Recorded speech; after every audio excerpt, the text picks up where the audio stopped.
বড় বৌদি, বড় বৌদি। বড় বৌদি দরকার আছে। কি দরকার আগে আমাকে বলো। তোমায় কেন বলবো? দরকারটা আমার ওর সঙ্গে। দাঁড়াও, সাগরে পৌঁছতে গেলে তোমাকে যে আগে এই ছোট নদীটা পেরোতে হবে ঠাকুরজি। সাগর? আজ আমিও দেখবো ওই সাগরে কত জল আছে। কি হয়েছে? এত চেঁচামেচি কিসের? আমি বড়দিকে মাছ কাটতে বারণ করেছি। তুমি বারণ করেছো? হ্যাঁ। কেন? মা, আমরা বাঙালি ঘরের মেয়েরা বিয়ের পর অনেক আশা নিয়ে স্বামীর ঘর করতে এসে ঝিয়ের কাজ করি। এটা আমরা মেনে নিয়েছি। কিন্তু তাই বলে পাড়া প্রতিবেশীর বাড়িতে ঝি না এলে তাদের বাড়ির ঝিয়ের কাজও আমাদের করতে হবে? এটা আমি কিছুতেই মেনে নিতে পারবো না। তা লুতু করতে পারে না বলেই না শেখে না। আপনার মেয়ে পুঁটি মাছও কাটতে পারে না। সেদিন আমি মোচা কাটতে পারিনি বলে আপনি বলেছিলেন এত বড় ধাড়ি মেয়ে হয়েছো, এখনো মোচা কাটতে শেখনি? তোমার মামি তোমাকে একদিনে কে শিখিয়েছেন? হ্যাঁ মা, আপনার মেয়ে তো কম ধাড়ি হয়নি, এখনো পুঁটি মাছ কাটতে শেখেনি। আপনি কি শুধু ওকে গলাবাজি করতে শিখিয়েছিলেন? ঠাকুরপুকে যখন পুঁটি মাছ খাওয়ানোর এতই শখ, তখন মার কাছ থেকে পুঁটি মাছ কাটাটা শিখে নিলেই পারো। আর মাও যদি পুঁটি মাছ কাটতে না জানেন, তুমি রোজ বিকেলে আমার কাছে 4টে করে পুঁটি মাছ নিয়ে আসবে। আমি তোমাকে শিখিয়ে দেবো বটিতে ঘষে ঘষে পুঁটি মাছের ছাল কিভাবে ছাড়াতে হয়। কেমন? কি হলো? বুকটা কেমন করছে?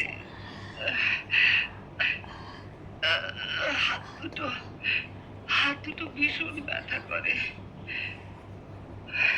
বড় দুর্বল লাগে জানো। মাঝে মাঝে মাঝে মাঝে আমার কেমন যেন অন্ধকার হয়ে যায় সব। সারাদিন যেরকম চেঁচাও। হ্যাঁ, তুমি আমাকে শুধু চেঁচাতেই দেখো না। হাতে বউ মিলে পুঁটি মাছ কাটা নিয়ে যে কাণ্ড করলো। পুঁটি মাছ না কাটলেও তোমার নাকটা একেবারে কেটে দিয়ে গেছে।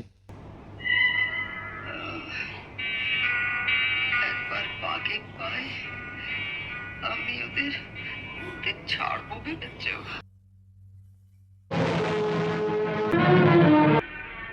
লুকিয়ে লুকিয়ে ছেলেকে হরলিক্স খাওয়ানো হচ্ছে, আর যেই না সংসারে একটু বেশি টাকা দিতে বলি অমনি মুখ শুষ্ক করে বলা হয় কোথায় পাবো।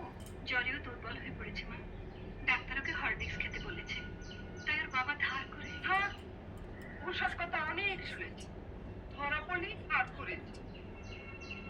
নে যতু তুলে নে হরলিক্সটা।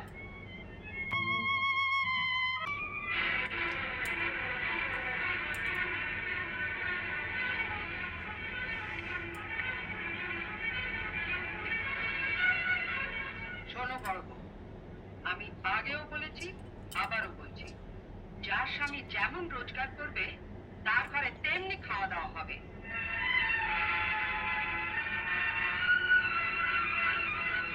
ছেলেকে যদি হরলিক্স খাওয়াতেই হয় তাহলে কর্তাকে বলো রোজগার একটু বাড়াতে।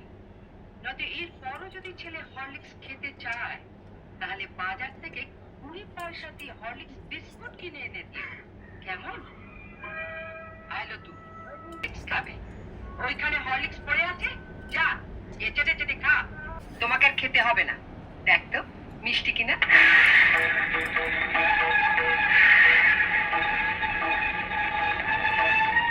এটা কি হলো? আপনি তো একটু আগে বড়দির ঘরে বলে এলেন মা, যার স্বামী যেমন রোজগার করবে তার ঘরে তেমন খাওয়া দাওয়া হবে।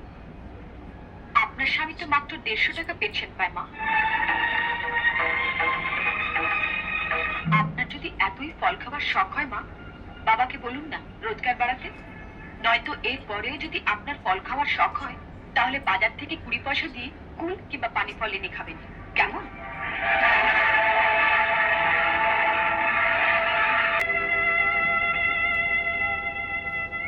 অপ্রিয় সত্য কথা বললাম বলে আমাকে ক্ষমা করবেন বাবা। এই পানের বাটাটা টেবিলের উপর রেখে খাটের নিচে একটা প্লাস্টিকের ঝুড়ি আছে, বের কর তো। বস। জানিস বাজার থেকে আপেল আনিয়েছি, শরীরটা এত দুর্বল লাগে। ওই হরলিক্সটা তুমিও খেতে পারো মা। হ্যাঁ, প্রত্যেকদিন রাত্রিরে 1 গ্লাস করে হরলিক্স করে খাবো। হ্যাঁ, আর বানাতে দেবে বৌদিটাকে। তবে একা খেও না মা, বাবাকে একটু দিও। বিয়ের পর তো বাবাকে কিছু খাওয়ালি না, তা এতই যখন খাওয়াবার শখ তখন বাজার থেকে একটু বিষ এনে দে। অসুস্থ নাতিটার বুক থেকে কেড়ে নিয়ে আসা হরলিক্সটা তোর মাই খা। ঠিক আছে, তোমাকে আর খেতে হবে না। দেখ তো মিষ্টি কিনা।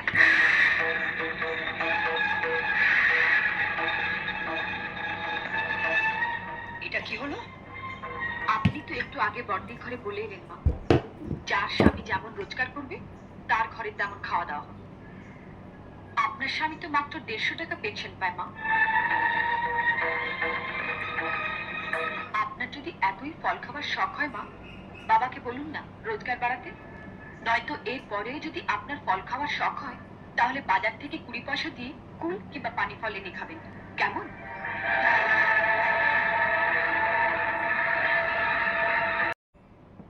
কি গো, তোমার সামনে আমাকে এমনি ভাবে অপমান করে চলে গেল, আর তুমি কিছু বলবে না?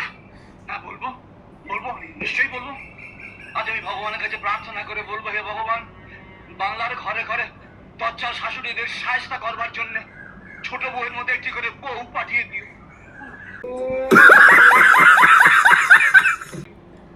মা চুপ করুন মা, কাঁদবেন না। ওমা, আমি ওকে বলবো কালই তনুকে টেলিগ্রাম করে ও যেন এসে ওর বজ্জাত বউকে নিয়ে চলে যায়। ওমা, ওমা।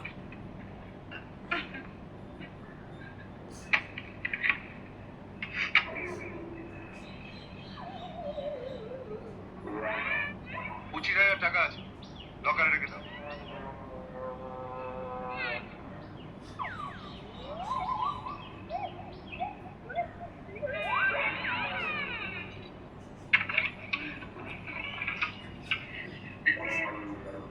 কিসের টাকা রে এটা?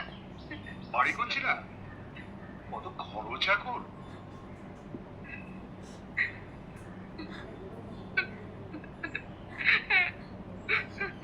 তাড়াতাড়ি বাড়ি কর, আমি আর তোর সঙ্গে গিয়ে থাকবো বুঝি।